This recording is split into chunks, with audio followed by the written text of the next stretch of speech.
We're live in Pittsburgh, and it's not a marathon of interviews. I'm the host of the show, Neil Haley, the Total Tutor for the Total Education Network, Beach Lifestyle Celebrity segment, and also for our TV, Total Education with Neil. And I'm with a Hall of Famer, World Golf Hall of Famer, Carole Semple Thompson. Thanks for coming by. Thank you. I'm delighted to be here. Well, Carole, I'm a little confused when I was doing the research about that you're not a professional, you were an amateur. Kind of explain that difference between an amateur and professional in a way. Well, the quick explanation is that amateurs don't make any money playing golf, either competing or teaching. And when I was young, getting out of college, I decided not to turn professional. I didn't want to be on the LPGA tour. I just wanted to be a big fish in a little pond, if you will, in the pool of amateurs. So it's sort of a foreign concept to a lot of people today because everybody thinks about money. Because at that point in time, amateur was considered different than it is today, would you say? Well, I think it was much more respected. I mean, if you go way back to Bobby Jones, he was an amateur back in the 20s, and he was the best player maybe of all time as an amateur. He won the most USGA championships, national championships of anyone. I mean, Tiger Woods is coming close, but he still hasn't caught Bobby. So it doesn't, to me, it's a badge of honor to be an amateur. And the honor of being in the Hall of Fame. So tell us the story of that, because I'm interested in that, because that's, I guess, when everyone you meet, that's and you seem very modest about having that, being inducted. Well, I should be modest, because I'm not sure I ever really deserved it, but I did have a great amateur career. I won lots of USGA championships, national championships, in the women's category.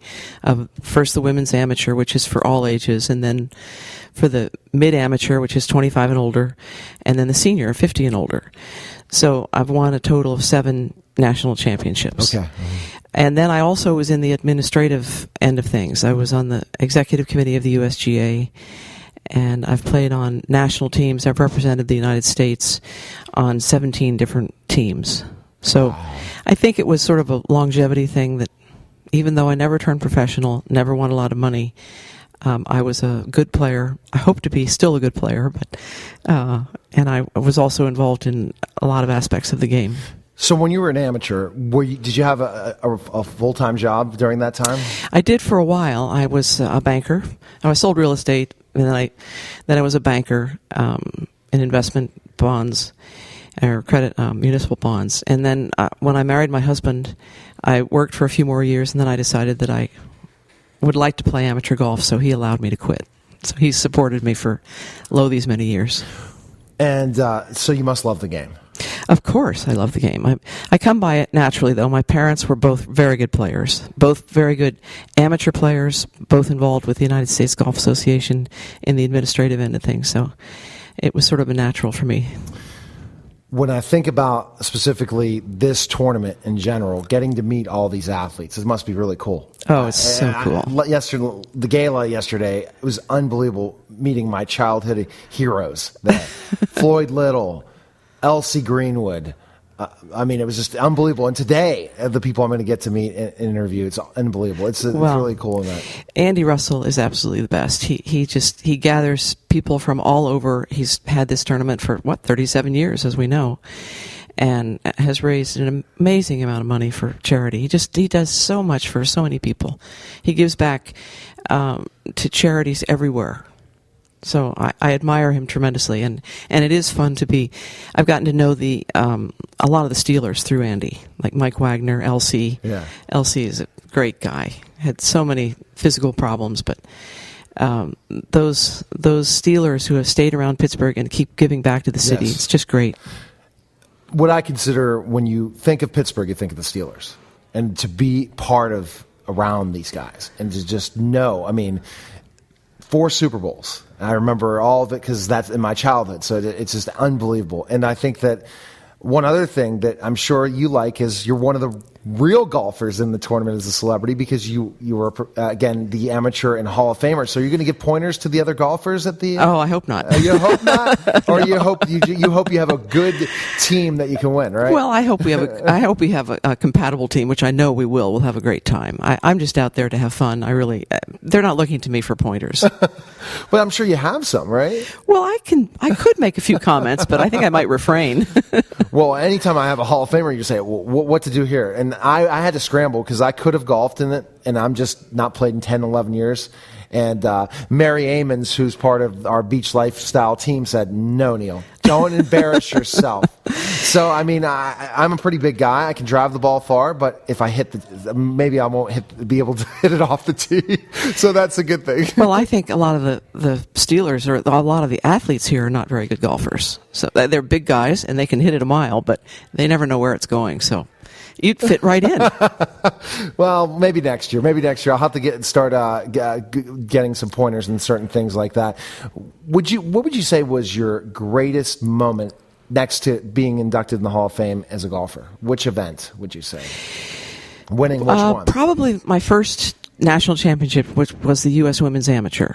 My father was vice president of the USGA. Yeah, I forgot about that. That's important. And he came to the finals. My mother had been really sick, so he made it to the finals, and he was able to present the trophy to me. So it was really very special for our family to have that connection. So that did definitely help break into the business because of your father, right? Oh yeah. Oh yeah. Oh yeah. Well, he was just so dedicated to the game. He loved it, and he would have done anything he would have loved to have been a full-time amateur competitor. He did play in national championships, but never won anything. So what do you think of the game today, golf game today? Do you are you a fan? Or you like going back to certain times, especially watching it? Because I know a lot of people who play it aren't fans per se, but I guess the gentleman part of the game's leaving a little bit in ways. What is your take on it? Well, I'm a fan of the game for sure. I think it is still a gentleman's game, but it has become big time. And it used to be when you went to a professional event, the galleries were very quiet, very respectful, and that has changed. I mean, there are only a couple of places where I can think of, like the Masters, where people are very respectful and quiet, but other places... Really? Are you kidding me? They're loud, really. Not at the Masters. Not at the Masters. Well, I mean, those tournaments in Arizona, the crowds are yelling around the par threes, and they're starting to taunt the players, which I think is really sad. There was just last week some people were taunting Sergio, and I don't like that part of the game at all. No, definitely. It's something that this sport is something that, again, it's a competition, but yet also it's something where you some days don't have a good game, and it becomes frustrating, especially if you have a bad day. It can certainly be frustrating. I can tell you that. I mean, going putt-putt with my daughter, I feel the frustration sometimes saying, can I get this up? Be able to get this up. But I think it's also just a great way to connect with people. And I'm sure that the people that your foursome is, you get to meet them, learn more about them, and almost create friendships in certain ways. Of course. If you're going to spend 4 hours with someone doing anything, especially golf, you're going to get to know them and know their character. And it's just a tremendous way to make contacts. That's why people use it for business all the time. But it's just fun being around good people. The people who play golf are honest people. They're polite for the most part. They're great people. So do you have a website to find more information on you, or do you have to Google? I did Google you to find out info for the interview. I do not have a website, but you could Google me. Yeah, and you're on Wikipedia, and you can find out all the information about you. And it was an honor that you came by, and thanks again. Thank you. And good luck to you golfing today. And we'll see if your team wins. All right, thank you're you. listening to the Total Education Network, powered by the Beach Lifestyle Celebrity segment, and also the Total Education with Neil. And we'll be back in just a moment.